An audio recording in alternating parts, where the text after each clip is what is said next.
Sebab itu ulama beritahu kesedihan iblis yang paling besar sekali bila Allah lahirkan Nabi Muhammad sallallahu alaihi wasallam. Iblis ingat dia punya deal dengan Allah nak minta panjang umur sampai hari kiamat tu, kira paling istimewa dah tu, paling kena dah tu. Rupanya tuan-tuan, Allah Taala lahirkan Nabi akhir zaman yang mana dia punya kasih sayang dia kepada umat dia ni bukan setakat hari kiamat saja. Nabi sallallahu alaihi wasallam ni sepanjang daripada sejak hari pertama Allah Ta'ala lantik jadi Nabi, kasih sayang Nabi kepada umat begitu dalam, begitu tinggi. Walaupun Allah marah dengan hamba-hamba ni, dengan sahabat-sahabat sebelum Islam, tetapi tuan-tuan, Nabi SAW di malam hari merayu Allah supaya menyayangi umat dia. Masya Allah, minta Allah sayang, Allah ampunkan umat dia. Ya Allah, bagilah hidayat kepada umat aku. Umat aku tidak mengerti apa-apa, ya Allah. Dalam peperangan Badar, Nabi menangis daripada malam sampai ke subuh dalam sujud, tuan-tuan. Minta Allah selamatkan umat dia, minta Allah ampunkan umat dia, minta Allah bagi hidayah kepada umat dia, tuan-tuan. Sayangnya Nabi kepada kita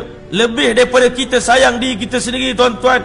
Tuan-tuan yang mulia, Nabi SAW telah korban untuk umat sampai dekat nak wafat, tuan-tuan. Allah Subhanahu Wa Taala tanya pada Nabi SAW, wahai kekasihku, adakah engkau redha kepada aku kalau seandainya aku masukkan engkau orang yang pertama akan dimasukkan ke dalam syurga aku di kalangan hamba-hambaku ni? Nabi SAW kata, aku gembira ya Allah. Tetapi satu soalan aku nak tanya, apa yang Allah Ta'ala janjikan untuk umat aku? Tuan-tuan yang mulia, Nabi SAW dengan umat ni begitu dalam cinta dia, tuan-tuan. Ikatan cinta ini bukan di sini saja. Nabi SAW punya cinta, tuan-tuan, dalam kubur pun masih lagi Nabi masih ingatkan kita. Nabi masih kenangkan kita. Di padang mahsyar nanti pun Nabi masih tolong kita. Habis dah, iblis punya kerja dah habis. Kerja Nabi SAW masih belum habis lagi.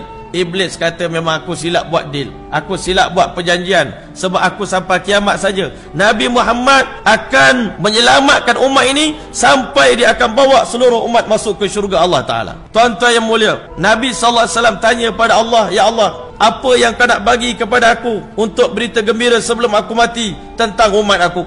Maka di saat itulah, tuan-tuan yang mulia, malaikat Jibril AS beritahu, wahai kekasih Allah, Allah Ta'ala berjanji, sesungguhnya Allah Ta'ala akan masukkan 70,000 umat Tuan dalam syurga tanpa hisap dan tanpa azab.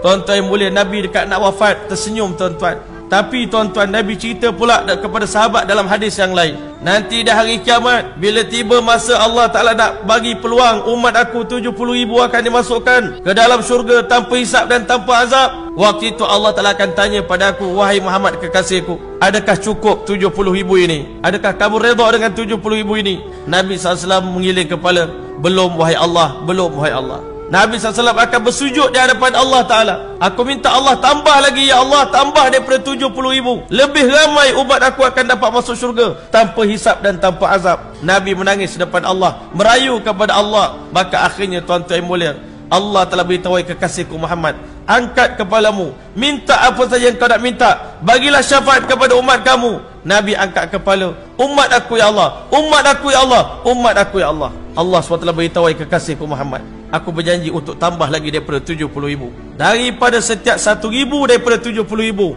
aku lipat kali gandakan 70,000 kali 70,000, 490 juta umat Nabi Muhammad SAW diselamatkan daripada azab neraka Allah, dimasukkan dalam syurga tanpa hisap dan tanpa azab. Iblis, tuan-tuan, dah terduduk dah waktu itu, tuan-tuan. Rupanya Masya Allah, hebat sungguh Nabi akhir zaman ini. Kalah aku nak bawa semua umat dia masuk neraka, tapi dibawa seluruh umat ni, 490 juta umat Nabi SAW dimasukkan ke dalam syurga Allah tanpa hisap, tanpa azab.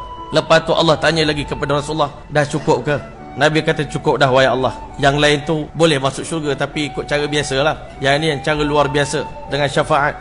Maka tuan-tuan yang mulia, Allah Ta'ala kata, tidak wahai kekasihku, bukankah aku pernah berjanji kepada engkau di dunia dahulu, wala sawfa yu'tika rabbuka fatardah, Tuhan akan bagi dan bagi dan bagi kepada kamu sehingga akhirnya engkau redha kepada Allah. Aku nak dengar perkataan raditu ya Rabb, raditu billahi rabba. Aku nak dengar daripada mulut kamu. Di saat itulah, tuan-tuan, Allah Ta'ala telah meraup segenggam pasir dengan genggaman yang layak dengan kedudukan Allah. Tak boleh dibayangkan macam mana cara dia, tuan-tuan. Allah Ta'ala tanya kepada Rasulullah SAW, wahai kekasihku Muhammad SAW, sebanyak bilangan pasir dalam genggamanku ini, aku masukkan umat kamu ke dalam syurgaku tanpa hisap dan tanpa azab.